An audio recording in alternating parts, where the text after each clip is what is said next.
Bilongote, bien médecin Kolanda Bisso na émission et enquête spirituelle. Tolike te vous avez baïké le bossa de Tando Kenabino.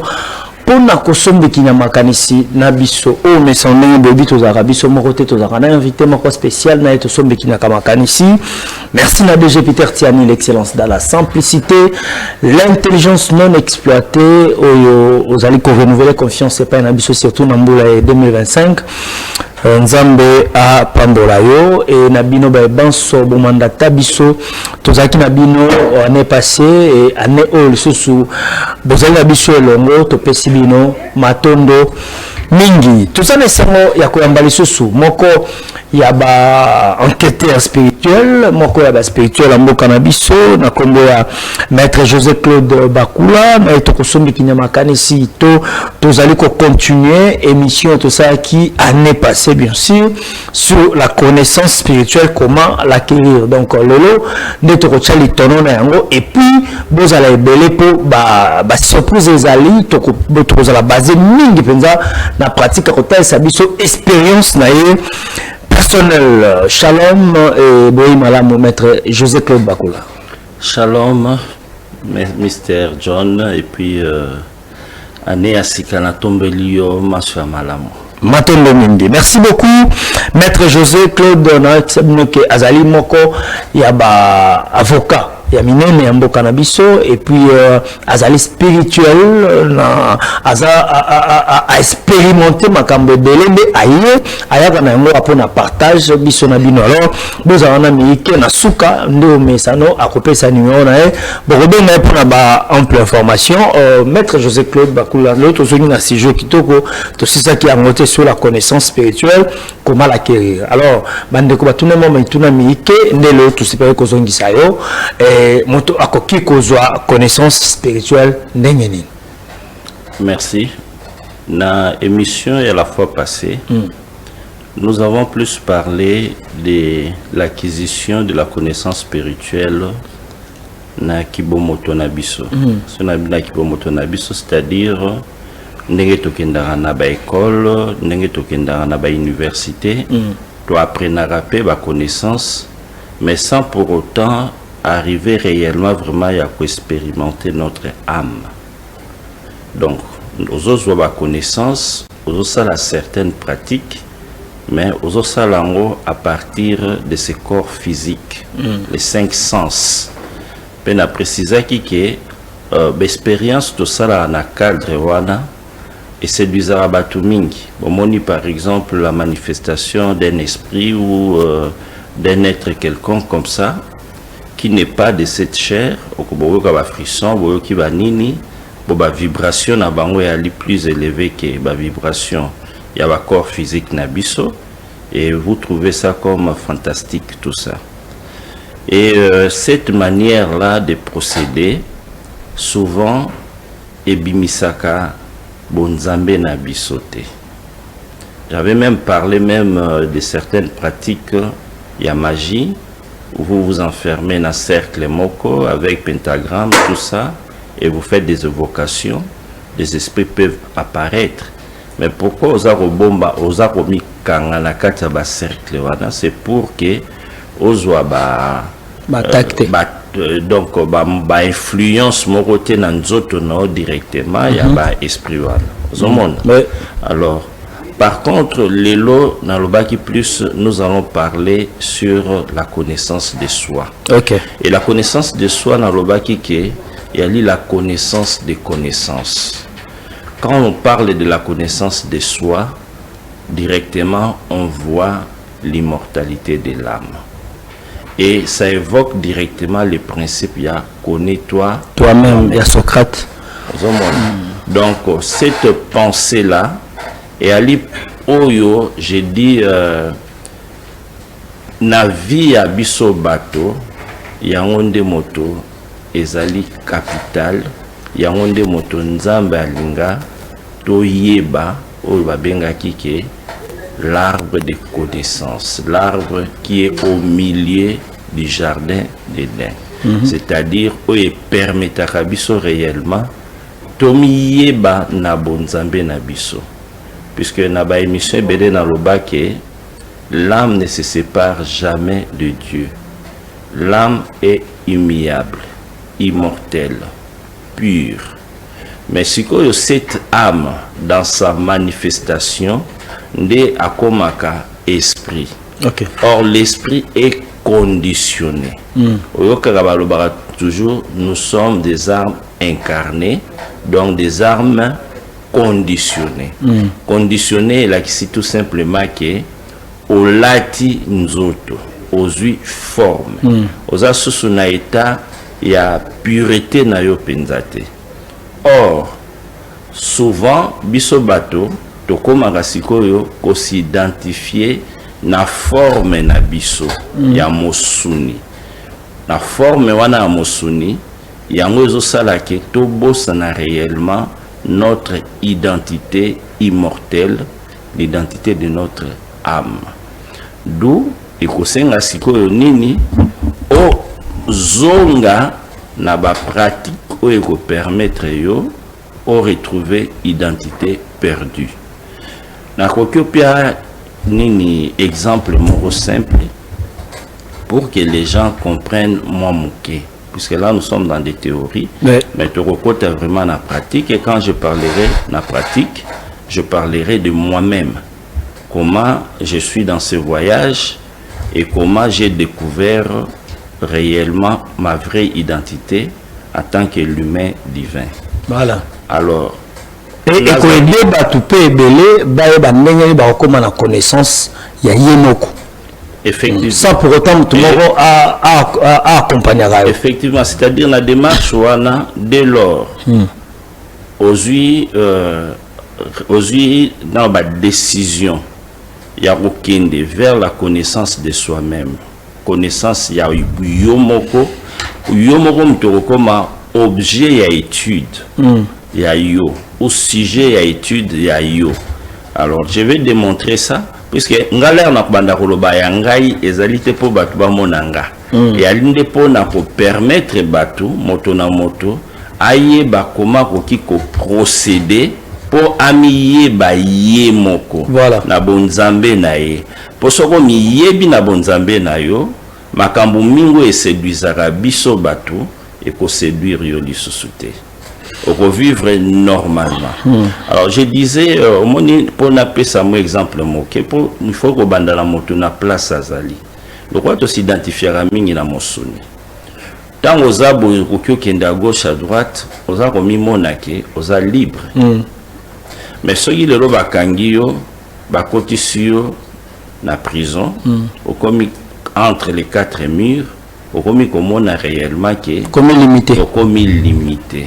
C'est ce qu'on appelle les conditionnements. Okay. Ces conditionnements physiques, aux aromimona à bazunga liberté nanga, am na kati ya nzoto na biso ezali pendenge mo. Okay. Okomi conditionné. Et aussi longtemps que yo okoye bateke ndenge nini réellement am azo possession ya nzoto na yo et non nzoto na yo za possession ya âme okozala toujours na ba problème. Okay. Et ces conditionnements ezali iloko moko il faut ba apprendre yo ndenge nini obima. Et les premières démarches yango tozo trouvango na ba religion na biso na ba philosophe comme Ndenge Tubandeki, Socrate a lobby l'immortalité de l'âme. Et dans la religion, on a lobby la vie éternelle. Dans la philosophie, on a lobby la réalisation de soi. Nyon surtout ezali kolobakaka likambo moko. Et dans la philosophie, mosusu ezali kopesa biso ba pratique oyo ko permettre yo omizongisa na kati na yo, c'est-à-dire au lieu kokoma ko fonctionner kaka na misu na yo na 5 sens na yo, mais okoma sikoyo malembe koluka connexion na yo na âme na yo. Et souvent, il y a la pratique, il y a méditation transcendantale. Nengeneti bayogi basalaka. Mais il a précisé eloko moko dès le départ. L'évolution humaine, pour être bien équilibrée, il faut obligatoirement, pour toujours, dans 3 aspects. 3 aspects, toujours dans le bas, il y a Kama, il y a Artha, il y a Dharma. Kama, j'ai toujours dit, c'est notre vie relationnelle avec l'autre et puis avec nos amours. Les femmes ou les hommes, selon qu'on est du sexe masculin ou on est du sexe féminin. Et puis, Artha ezali koyeba mosala. Et bandaka na apprentissage. Et bandaka na koyekola. Oyekoli, pe oyebi mosala na mosala wana, ezali ko permettre yo non seulement au rendre service na humanité, mais aussi au gagnaka pe pena yo. Et puis tozali na dharma, o ezali ko permettre yo dans un premier temps oyebake nzambe azali. Mais dans un second temps, oyebake yo moko ozali aussi nzambe. Parce que yo na tata bozali bo moko. Pe na cadre ya dharma, nde sikoyo la connaissance de soi est vandi. Comment o accéder? Alors, nakoluka sikoyo na la beaucoup plus dans la pratique. Puisque ceux qui n'ont pas de théorie, mingi bakomona ngo un peu flou. Voilà. Mais en parlant de moi-même, n'avant besoin de batwa mona neti nazali komisala autobiographie ou apologie de moi-même. Nazali komi lobela pour que moto na moto oyo azali na besoin réellement. Il y a quoi acquérir la connaissance de soi, aye bandenge nini à procéder. Voilà. Na parcours nangai de le bas âge, j'étais en contact na nyos. Si vous plaît, maître, j'ai voulu souligner quelque chose par rapport à ton sujet de le maître Lelo. Et ça kakate aye a koloba. Et ça juste expérience vécue na yemoko. Yango aye na yango atalisa biso ke o to sala kato o alobaka ezali o yemoko abika. Donc bo banga na binote boza la peser et bolandela o nyonso to koloba na limemi ya penza. Voilà. Na roba kisake nazali ko sala partage wana témoignage wana pona ko amener moko na niveau ya conscience na personnel ya koyeba ndenge nini asala keti ya bonzambe voilà. Okay. De sa divinité, de sa connexion avec Dieu. Voilà. C'est très important. Ezalité que il faut qu'il y ait une église songolo, il faut ça là non. Oui, effectivement, recours c'est délivrer yomoko puisque toutes les connaissances au baropé ça, elles ont la valeur kakasoki yomoko en considération. Voilà. Voilà. Alors, ngai moko au départ ndenge na lobaka na bomona na ngai j'avais 2 personnes. J'avais le président Mobutu et le Christ au nabanda comme modèle. Et puis tant on a tali évolution ya mboka nanga, natali évolution ya biso bato moindo, conscience nangé komata na niveau mosusu oyo nakomaki conscient qu'effectivement la race noire a la qui n'a retard par rapport à la race mosusu. Et qu'est-ce que je devais faire pour montrer que la race noire, moto moindo, ngai na ye moindo, que tozali différente na bato mosusu. Na ba étude kalande na ndako sala universitaire tout et tout, il y a classe, j'ai compris que effectivement sur le plan il y a connaissance scientifique, d'autres civilisations, l'Occident était très avancé.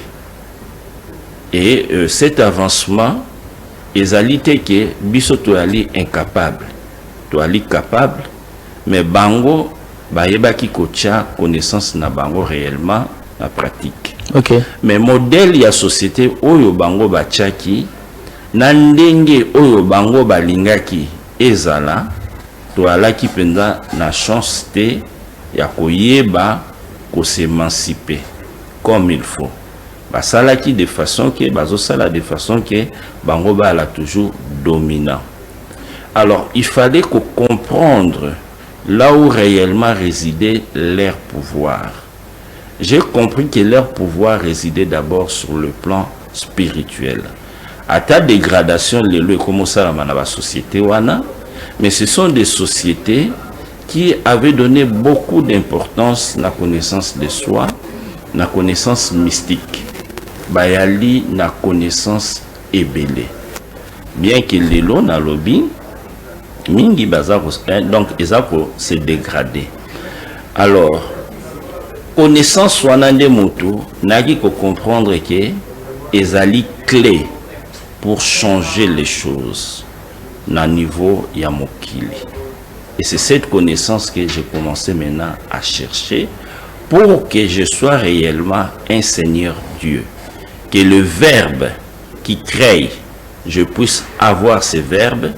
Et quand je prononce ce verbe, na ba dimension o esengeli, et koka kozala na ba effet, de façon que tokoka aussi kobima na place tozali, et biso bato moindo tokoka kolakisa effectivement que tozali bekelamu ya nzambe lokola bekelamu nyonso tu. Donc tout le monde a complexe wana. Et ça comme d'abord conséquence, il fallait qu'on comprendre les systèmes et la civilisation au monde de la Tchaki sur le plan politique, sur le plan social, sur le plan économique, sur le plan de la religion naïe. La religion est où ni école mystique naïe. Il fallait qu'on comprendre. Mais à force il y a comprendre yango na eko comprendre que nous surtout et à la qui naissait la connaissance de soi. La connaissance de soi et à l'ikolo il y a la connaissance surtout.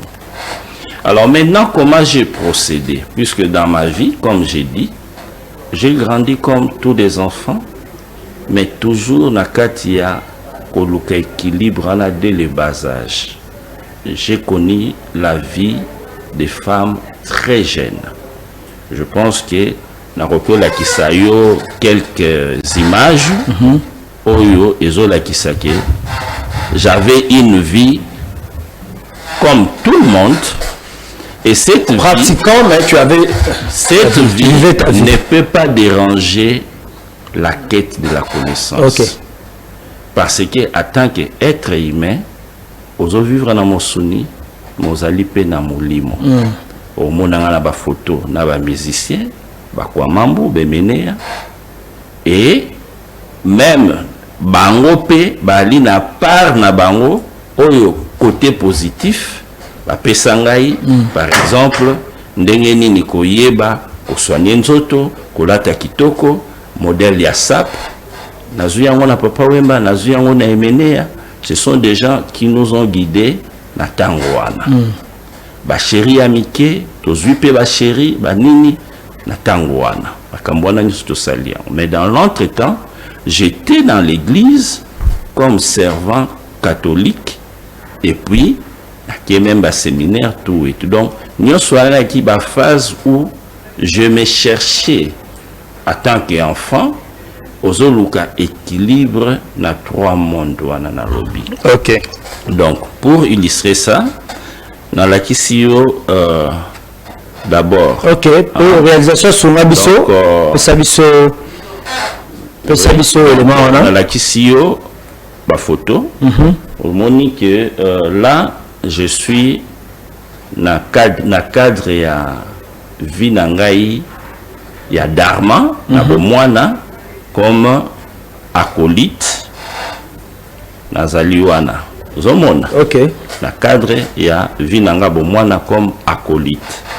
En dehors de ça, réalisation pesa biso ba photo et alaki ko empêcher ngai pété là na vinanga ikaka wana nazali komimonisa clairement lokola moto oyoyo alaki pe na kati ya mokili. Sango ba image je crois ozana ngokuna na machine soko pesa biso yango pendant que maître azoloba navali na kati ya mokili omona ngai na ba musicien netwana emenea tango penda azopela bazobenga Yezu et là komona voilà to bandé na o wana donc bandi ko expliquer na wana oui donc là omoni evali image oyo ezolakisa ntango nalaki servant catholique. OK hein omona ki nazala nupenda elenge na kati ya église nazosala mosala na ngai oyo ya servant elenge ya mwinda ya membre à vocation ainsi de suite. Voilà oh, là omoni que nazana no elenge mais nali na kati ya basi.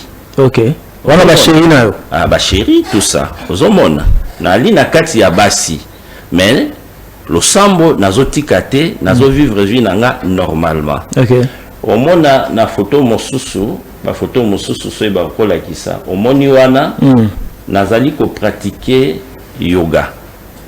Omona nazala kusala ba exercice physique mais nali ko wana ezayo ezali ngai. OK ozomona na ça exercice physique mais na likolo omoni nga nazosala méditation.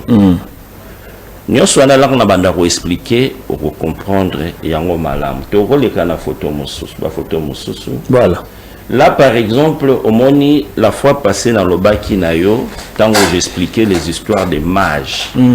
Na lobi na 2004 j'avais fait une pratique de 6 mois de la haute magie cérémoniale et na souka il faut brûler biloko wana et pose à signe place na brûla ki biloko wana à peine na brûler biloko esili au moins na signe moko ebimi le cheval le kola pousser ngo malamu resumer ce qui va zoomer ngo malamu okomona ke signe sina noir wana ozana na mire okomona ke signe wana ezolakisa une bête amemi moto et moto wana une bête voilà amemi moto et moto wana asimbi neti tête moko ya animal moko akati yango ozomona et ali signe ebimaki de manière automatique. OK ozomona après cette pratique là wana ki signe physique mais après la bêta liso na lobi ke les 4 princes ont apparu. Voilà, les 4 princes sont apparus devant moi na forme on exigea qui bango 4 princes des ténèbres devant moi na forme on exigea qui voilà l'esprit voilà ce que commis esprit. OK ce sont des esprits. OK ozomona alors là ba apparaît qui naki na besoin de s'enfermer na eloko moko boité comme ça mais ce que je devais faire dans Ngongawana, j'ai entendu en moi la conscience suprême. Dieu lui-même me dit, ne les suivez pas, parce qu'ils savent qu'ils sont éternels, ils vont commencer à vous distraire. Et c'est vrai, j'avais compris ça après. Quand j'ai laissé cette voix, c'est à ce moment-là la voix réellement du Christ de Ekufongwama.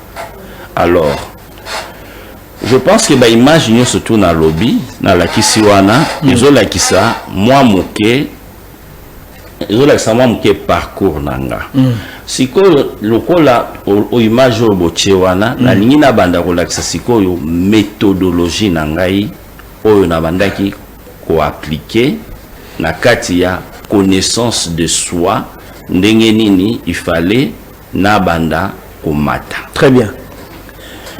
L'église m'a appris la vie des prières. N'ayebaki toutes sortes, toutes formes de prières. Action de grâce, il y a pénitence, il y a nini par exemple na événement mokoboye il y a avant ainsi de suite. Donc et là qui s'agit déjà vie à prière. Mais là on a commis un séminaire, on a vu crise nangai. Vie à prière on a nagi ko mené ndenge na lobby et ali vie oyaki ya mosuni. C'est vrai, attends que les gars mwinda tout ça là qui moi m'embelé, ba sortie belé, ba retraite, ba nini. Mais et alaki toujours vie ya prière mozo sala na mosuni. Connexion avec l'âme penza boye et à la quitter. Tu auras des sensations, certaines sensations na ndenga mosuni. Mais là na bimi na séminaire na crise wana na ekozwa chance maintenant ya ko banda ko découvrir surtout en 1987 ba livre o ezotala ba domaine ya ba science ésotérique et puis na ekozwa chance ya ko découvrir une école Ananda Marga oyo evali moto oyo ali initiateur nango, il est là, Chiri Ananda Murti, il est ali initiateur, il y a philosophie wana, il y a école wana, il y a Ananda Marga. Comment est nani? Comment na vrai nom naie et ali Père Sakar. Sakar. Père Sakar. Ah, Sakar. Okay. Mais non, il y a spiritualité naie. C'est-à-dire, pour comprendre, le temps de la expliquer ça. Okay. Non, il y a spiritualité naïe penza. Les ali sikoyo shiri ananamot. Shiri ça signifie Seigneur Dieu ou Seigneur des Seigneurs, de la manifestation de la félicité. Ozomona. Shiri. Donc shiri, ça signifie Seigneur. Si on dit chéri, là c'est les langues c'est sanskrit. Okay. Hein? C'est sanskrit. Alors si on dit chéri, c'est-à-dire Seigneur des Seigneurs, Ananda Murti, l'incarnation de la félicité, de la béatitude. Latin. Bon, ce sont des vieilles langues. Hein? Okay. Mais pourquoi Nazolo Bango, vous allez comprendre. Puisque, dans le niveau, il y a spiritualité. Ceux qui ont mature, la dimension ya Seigneur Dieu. Aux alités qui est baroya repesa yo titre boyo évêque o nini non. Et salamaka par la volonté de Dieu, il y aura un nom qui va être donné et ce nom est quoi incarner mission na yo. Au monde net na Bible balobi Yesu tangazobota manzamba la Bible c'est comme Emmanuel, Dieu parmi nous, ainsi de suite. Et ça là sur le plan spirituel. Par exemple, ngai na niveau wana, les noms qui m'a été donné et ali Ari, Shiri Ari. Dans nazolo baboy, les gens qui sont initiés, ils comprennent déjà qu'est-ce que je ferai. Aux hommes. Alors, Yé Ali Shiri Ananamoti. Et puis Yétan Waye a même philosophie à yoga na niveau moko boye oyo et permettre batu et belé na mokili bazala en mesure de faire les expériences de soi et d'aller vraiment dans la quête de soi, de la spiritualité. Et c'est comme ça que, à un niveau université, j'avais découvert son école, Ananda Murti, et j'ai été maintenant initié dans la technique et la méditation transcendantale. Mais, na combina qui la vie de la prière et la vie de la méditation.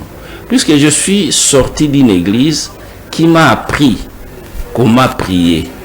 Et ceux qui n'ont eu grâce wana, ya kosalaka ascension, c'est que les prières n'ont pas kosala. Puisque pas nanga y prière et ali, tout ce qui me préoccupe, j'offre ça à Dieu. Okay.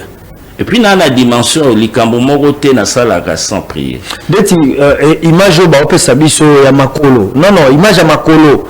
au cinéma colorana on les a prières ou bien prière je vais arriver vous allez comprendre. Ah ok d'accord. Parce que yoga azwaka neti na système naie ali système ya tantra yoga ezwaka l'intégralité de l'être humain. Ok. Ozomona tellement que esprit ndenge na lobino quand ça se manifeste, il se manifestera là-bas vibration à makasi. Ok. Or la chair humaine ne sait pas supporter certaines vibrations. Il y a un kosenga yo diététique moko boy. Par exemple, au monde a beaucoup de yogis sont végétariens et puis ils pratiquent les asanas. Donc au monde on a qui végétarien durant plusieurs années. Ok. Et puis nanda ko pratiquer basanas pour permettre na nzoto nangai na keto na komaki ko sala connexion nanga na âme nanga ou bien na ba couche ya esprit nangai. Corps physique nangai est à la paix en mesure de supporter certaines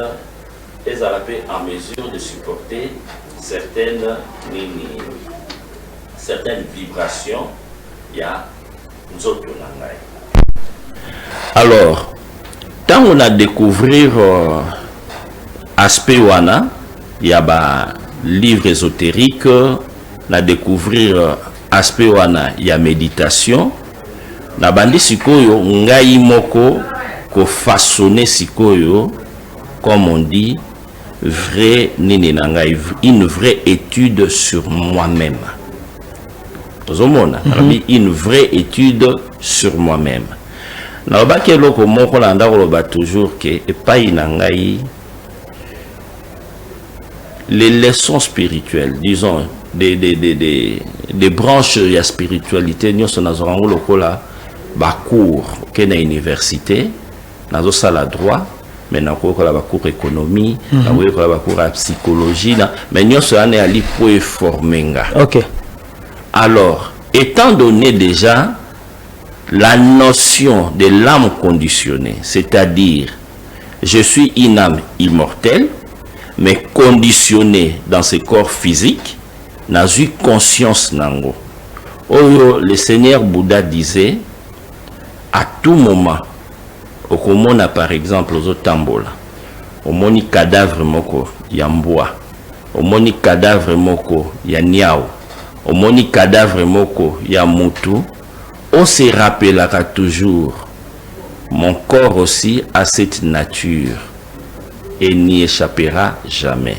C'est-à-dire un jour na kufa. Mais on nini yangai réellement vraiment kopesa ngai bomoi ya seko. Yango nde sikoyo na banda ko s'occuper nango comme il faut. Et c'est o ezopesa nga bomoi ya seko na va ko expérimenter ngo na nzoto yo.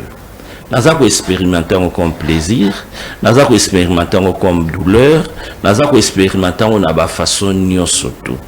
Mais la réalité na yebi pinza yango te. Il faut na mi yeba na koma ko vivre na dimension ya âme nanga pour que je puisse réellement me sentir même dans nzoto yo que je suis éternel. Alors base evali prière et méditation. Base nange ala kiyango. Na bien prière et méditation.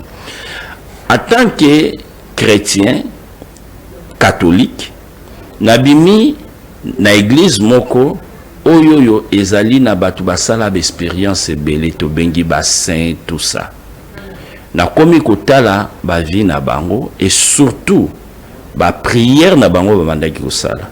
Neti ba cette raison sur le mystère les mystères de la croix de Jésus, nous surtout. Donc il y a eu des prières où il fallait qu'on s'aille pendant 12 ans. Il y a eu des prières où il fallait qu'on s'aille pendant 7 ans. Il y a eu des prières où il faut s'aller pendant une année. Donc année, tout et tout. J'ai combiné toutes ces prières aussi avec des méditations. Et certaines pratiques qui a Saint Wana aussi nabandaki kosala yango des gènes de tout ça par rapport ya connaissance spirituelle na bango o batika na kati église nanga. dans l'entretemps, na niveau ya nini ya Ananda Marga, j'ai commencé maintenant à chercher à comprendre réellement comment les yogis, maya yogi, des grands yogis, tambolaki pour arriver réellement à faire leur fusion avec la divinité, la conscience suprême. Mais nous sowana nazo salango tout en cherchant un équilibre na vie na ngai ya kama, na vie na ngai ya artha, na vie na ngai ya dharma, c'est-à-dire vie na ngai mondaine tout et tout. Puisque na kati ya vie wana relation na ngai, puisque na vie relationnelle, relation na baria toujours complexe, et les relations ya biso na basi. À un moment donné, na yebita on a nina des séminaires, Père Franck qui nous encadrait les jeunes, tant on a solanae, José, est-ce que au kotika basi, au kotika basi, puisque j'ai vécu comme ça, mi père, na kotika basi. Et pendant que j'étais au séminaire, j'avais rompu toutes mes relations avec des filles. Mais et rattraper ngaï parce que la vie, nous menons ça avec les femmes, nous venons d'elles, nous vivons avec elles. Donc il faut la vraie spiritualité pour intégrer la dimension de la femme. Et tout au long, il y a relation na basi, basi babelisinga na côté hôpital vraiment très jeune, maman yemo vraiment donc au Belipenza, estomac au saranate, puisque à Boyo tout et tout, j'ai connu des choses, comme moi aussi j'ai fait des choses, mais c'était dans une sorte d'inconscience. Mais Malembe Nazako s'est développé, n'a commis qu'on comprendre la nature de la femme, et la femme, tout comme l'homme, dans les relations de Kama, ils peuvent bien vivre ça seulement s'ils comprennent la vraie philosophie de ce qu'on appelle les tantras de la main gauche. La déviation est alimingue, mais philosophie wana et alite philosophie rituelle. Pour mingi comment on est rituellement non, mais c'est une philosophie de vie. Oso permettre biso batu. Moi si oyeba komona lokola une vraie divinité, donc une vraie shakti. Mobali moi ça comme un vrai Shiva, donc une vraie conscience pure. Alors si vous comprenez cette philosophie, on a la considération na moi sindenge mosus. Mais moi sur pire considération, là on pas un niveau de conscience wanate. C'est ça la grande difficulté. Imaginez-vous muto yo lingi et que yo lobiozo sale lanzambe. En tout cas on se soucie mingi na âme na elle l'a sauvé. Mais ce que sokazo salo makambo moko ozo mona ke na bonzoto no amosuni elo simba te fo bwa kisaye. Mobi so bwa kisiye, elle sera perdue. C'est quoi entre son âme et orgueil na ye ya mobali. Oh ça la choix. Mais tu peux arriver à la conscience wana kaka soko comprendre makambo wana. Mais na kati wana ezola kisa ndenge na lobaki les différents comportements ya mwasi. Mwasi akoki kokoma kali, donc akoki kokoma penza donc des mois kosa ayeliona séjour de mort mobimba.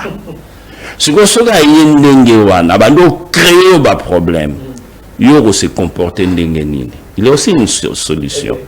Tu es Shiva, mais Shiva comme on appelle Rudra. Et si on a remis Rudra, Tangwana a matissé niveau de destruction. C'est-à-dire il faut détruire l'ignorance de la femme. Et pour détruire l'ignorance de la femme là, il y a l'obaki et il y a l'ikoboya. Ndenge na lobaki que moi ça y est là qui bisombuma oyo nyoka pesa kiye poto lia na ye ensemble to koma ko ramper to mataliso sur du colo te bosana am na biso. Donc il faut oya le rôle à Rudra pour détruire son ignorance.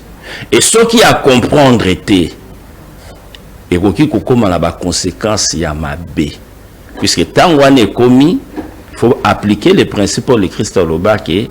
Ce qui est le boko na yo, ils ont ça le saol du sumo. et sengeli okata yango okotata loboko ndambu na royaume des cieux. Donc ça c'est les mots. Et ce que j'ai dit là et vice versa, hein, c'est propre aussi nanine. Donc tant vous en a chemin wana, il y a évolution de soi ndenge na lobaki, il faut comprendre que aux alana baptitude, il y a toujours quelqu'un qui sera capable à tout moment de renoncer ou d'avoir des non-attachements. So il kamba mabe ou likambo moko boy et on créer obstacle dans la réalisation de soi. So il nzamba lobi tika au tiki, ne raisonnez pas deux fois. Zomona. Alors nakati ya conscience wana nyoso tu ndenge bandaki ko se développer pa inangai ya laki progressiste. Na bandina nungai moko ko comprendre que en tant que âme conditionnée na botamaka mokolo moko. Mais mokolo ngo na botamaki alaka ndenge nini. Moi je suis né le 20 janvier. OK. Le 20 janvier 1967 vers 22h selon mes parents. Donc j'étais à cheval entre Capricorne et Verseau. Et comportement n'a nyon surtout et elle qui influencé la destinée wana. Mais là on a botami. Qui m'ont reçu les premiers? Puisque la va recevoir yo. C'est baba tu m'as bépé ba ko étouffé yote.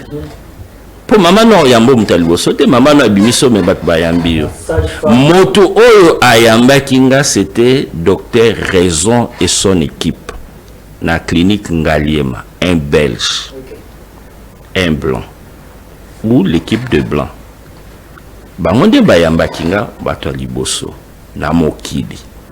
Ba soignenga ba pesinga epai ya mama nanga. Pourquoi la botami le 20 janvier? Pourquoi on va me donner le nom de José Claude Bakula Lianza Moke? Nyonso wana il fallait qui na comprendre yango. L'essence du nom, l'essence des astres, tout et tout. Malgré que nazo lukana comprendre ba influence wana nyonso tout, na miyebi toujours que je suis une âme immortelle qui vit au-dessus de tout conditionnement. Mais cependant, nazo subir influence de mon environnement. Voilà. Donc biloko wana nyonso tout est très important. Biloko wana c'est très important na cheminement ya vie wana.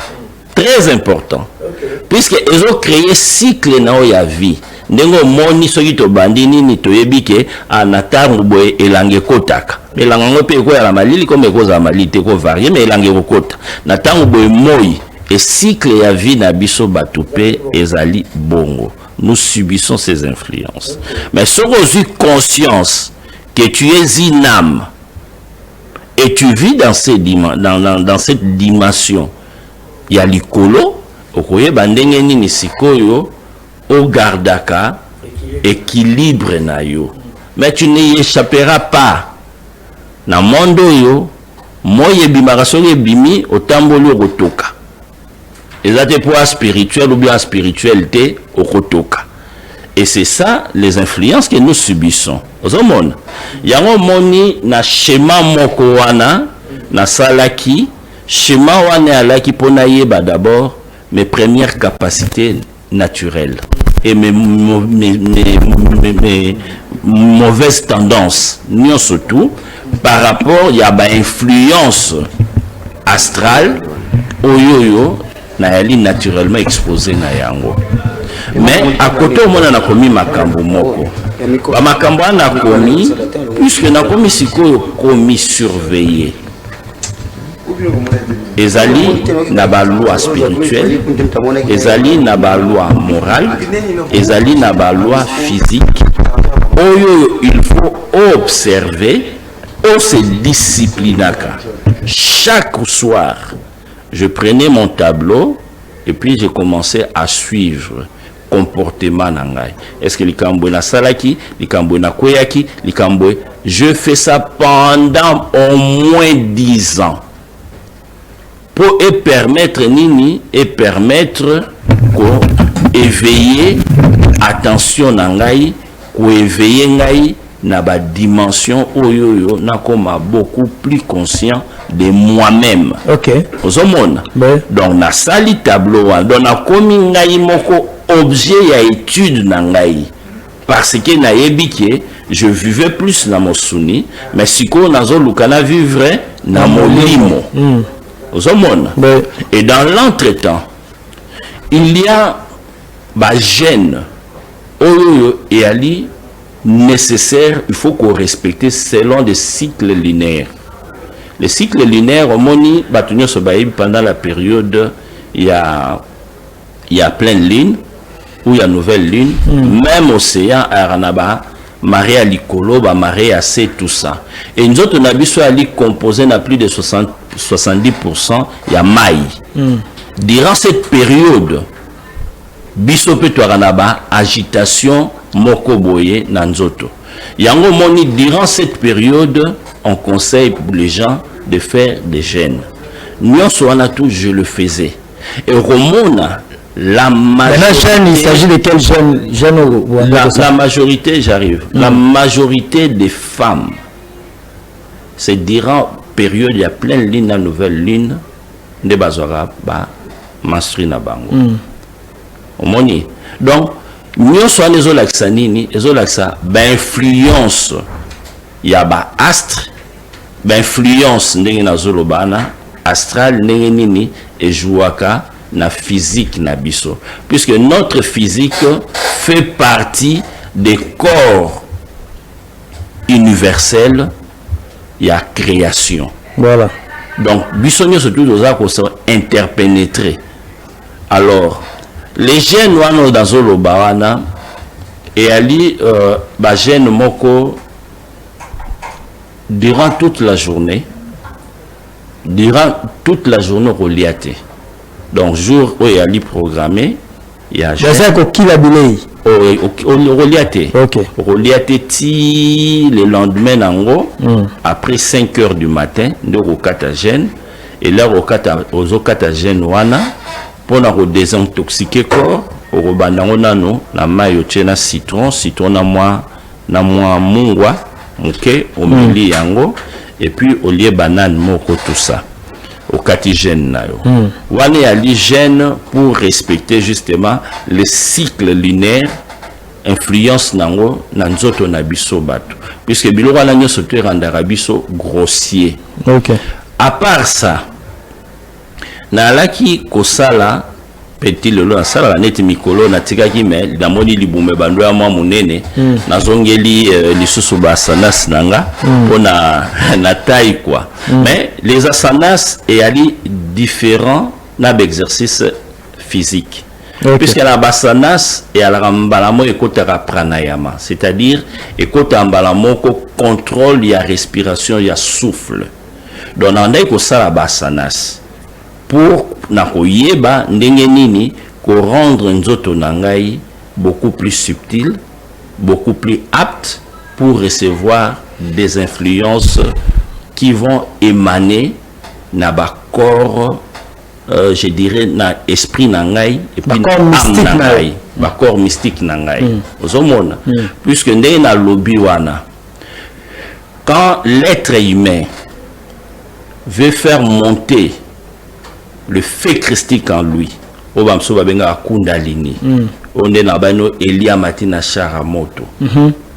Ce qui nous a préparé te okokufa. Oui. Ozomona. Ngatango mataka ngai, soko ozalaki oza place na yali, peut-être oko simango yo kangote, mais ngamo na kat sozo tala ngai, je bouillonné. Ozomona penda ke mutoki ezotanga lokola eloko mosusu. Ozomona tango ezomata et puis tango ezomata et mataka siko ozoka ba son moko na kati na yo progressivement oka son neti ya ba criquet oka son ya grande cloche ya petite cloche ti roya koyoka les sons primordial mais ce n'est que le début. Dès qu'on commune à niveau wana, c'est-à-dire au commis connecté avec l'univers, na niveau il y a 6e plexus, donc là, na kati, sur le plan physique, au commis, na niveau wana, yebaka ke au déranger mokili.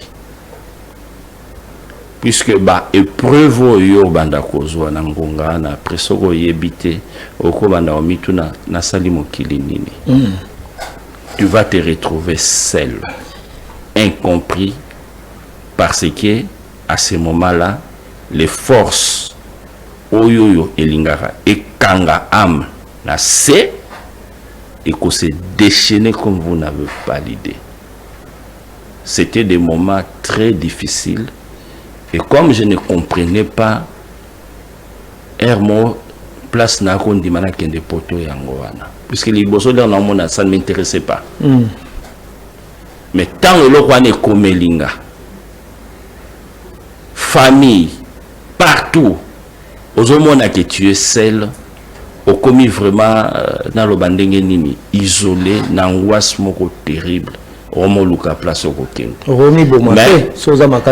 Mais comme tu es dans la spiritualité, puisque il faut toujours que Dieu ne peut pas te donner une épreuve où il a la capacité de supporter. Mais au côté de découragement. Mais nous sommes ils ont permettre oui. La crainte de Dieu, c'est le commencement de la sagesse. C'est-à-dire, dans le moment où on a toutes les forces, il y a des choses qui se déchaîner. Et au moment où on a réellement. Mais si il faut un bon diplomate. Attends, on a un moto pour moi qui mène à ton autre seka. Ok. Bon, on a qui peut-être tu es du domaine. Alors, Chombo, Tessabiso. Pour tout le monde, ils ont lié na ba photo ils ont juste pour na ko même batu na réflexion ou à koki ko bingisa makanité peut ça place mettre azako sam azo méditer à simbi makolo. Alors mutu na ngeza boy par rapport à image wana mettre le lusuki mutu mo moni mutu akosa biloko akanga sorcier. Voilà. Au moins, il faut ton action monde à vendre. Je suis comme ça. C'est-à-dire, pourquoi pas ceux qui n'a se retrouvé à place les alliés même na ba poto les lots et comment ba place publique et ali réservé na ba bateau ba méditant. Et quand je médite, toujours ka position autobengaka position de lotus. Pourquoi dans la position de lotus? Moi, dans ma salle abisso, ma pomme de pied n'abisso n'y a toujours nassé. Donc la tendance est à l'énergie n'abisso et qui t'a nassé. Mais au monde des vrais yogis, ceux qui ont médité, to balola makolo, ma pomme de pied n'abisso c'est pour maintenant faire l'ascension. Au lieu que l'énergie qui t'a nassé, énergie en est comme matali kolo. Au monde. Donc nous surtout et à scientifique et à prouver. Mon tout ça va préparer ta au monde à ce qui non, mais je sais que du monde. Parce que je vis dans mon souni. C'est là où je suis. C'est-à-dire que ma prière, ma camille, tout ça là, dans mon souni. Ma image nazola qui ça, c'est pour dire seulement aux gens, j'ai été là où vous étiez. Et je suis toujours là aussi.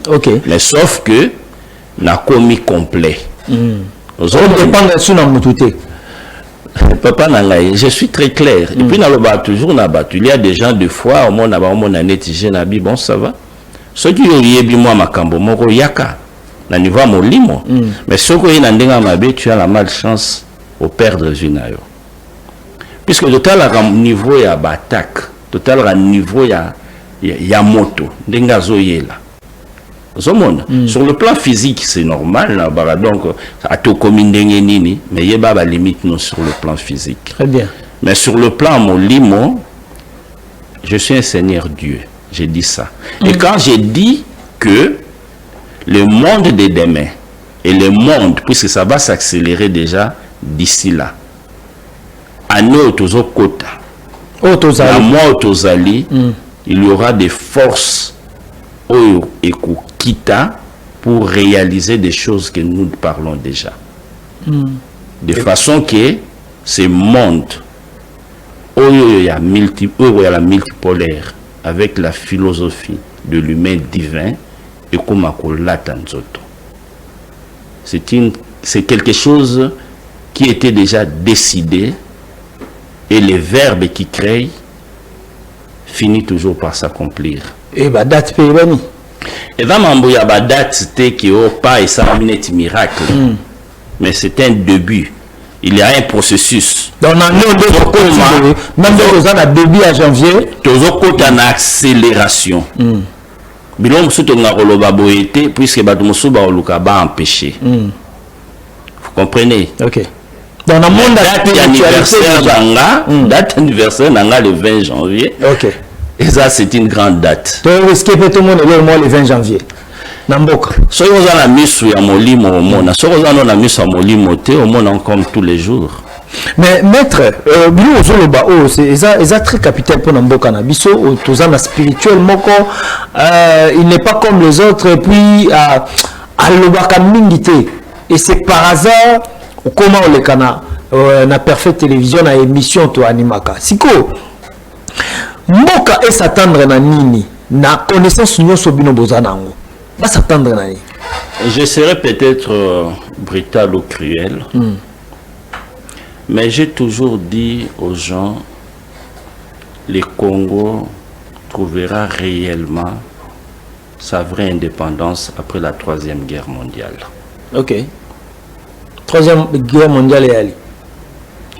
Et valide justement la fin de l'ancien monde. OK. On n'en a pas besoin, mais comme Batouana va s'accrocher, ils vont déclencher cette guerre-là. Et cette guerre-là, ils allaient justement dernière prise pour asseoir définitivement ce que je vous ai dit.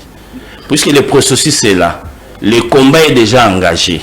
Tous au monde en Mikolonios, Ukraine, les raisons de la guerre, il y a Ukraine, Israël, Nini, Congo, de suite comme il y a combien de millions de morts. Okay. Et le lorsque la Troisième Guerre mondiale, les côtés congolais ont regretté Nini puisque chaque jour tu comptes des morts.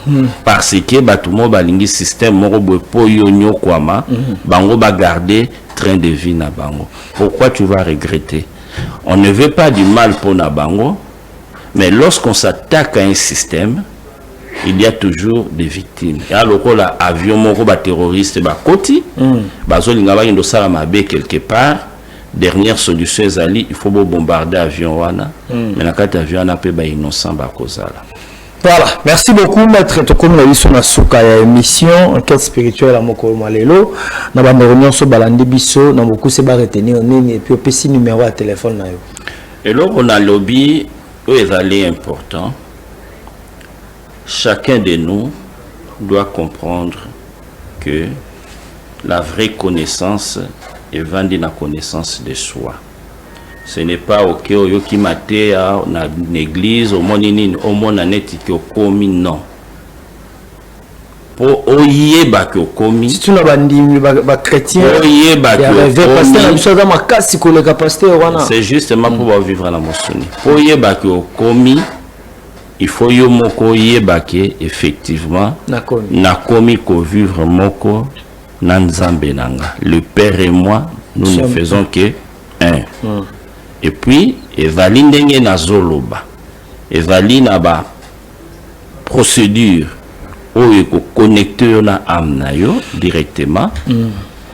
Et puis, koluka équilibre nayo sur le plan physique ndenge na zoloba. Très bien. Kokima mokilité, mais yeba ko vivre na mokili. Très bien. Numéro de téléphone Nabino 085 17 97 104.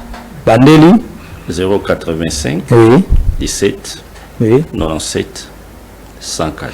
Voilà, merci beaucoup pour nous membres Visso. Tout le qui était aux hommes comme vous avez bonne année. Bonne année. Merci beaucoup, maître José Claude Bakula Azalaki, Lipamboli pour Nabiso Baitolandi, émission et enquête spirituelle, Ndengeni Nokoki, Koza na connaissance en soi-même, Nde Mayo Tolobeli Awa. Merci d'avoir surtout beaucoup de partout. 16 janvier 2016, 16 janvier 2025, 9 ans depuis que la sœur Marie Misamou Atika Bisso, paix à son âme, famille Mobimba, famille artistique naye, AMCC Mobimba va présenter la condoléance, Nalibota naye, et puis Bisso pe na Perfect Télévision, tout le bien été, tout bon, Nzamba Bondo Mitema, et la famille à sœur Marie Misamou, Christelle, et à moi aussi, bah, papa Kasso Mobile Nyonso, Nzambe a Bondo Mitema Nabino, toza toujours pe Nabino pour na ko assister à Kabino, parce que sœur Marie Misamou qui vraiment icône et la musique chrétienne. Tu es bien d'été, orchestre nae et kenda wapi, yango to ko interpeller ba musicien chrétien. Lelo so toke na BCBG na wenge musique à maison mère, to yebi na mutabe ta siffler, na mutabe ta ngombi to yebi. Mais na musique chrétienne to yebi ata musicien mon côté, yango soki leader a Koufi orchestre pe et Koufi donc be changer le lenge ya kosalela et kosama mambo bimisa pe bato bana sima na ndenge papa ale moloto asaka to kutana même konza ko ya na même un numéro ska botika malamu o mabota mabino. Shalom. Shalom.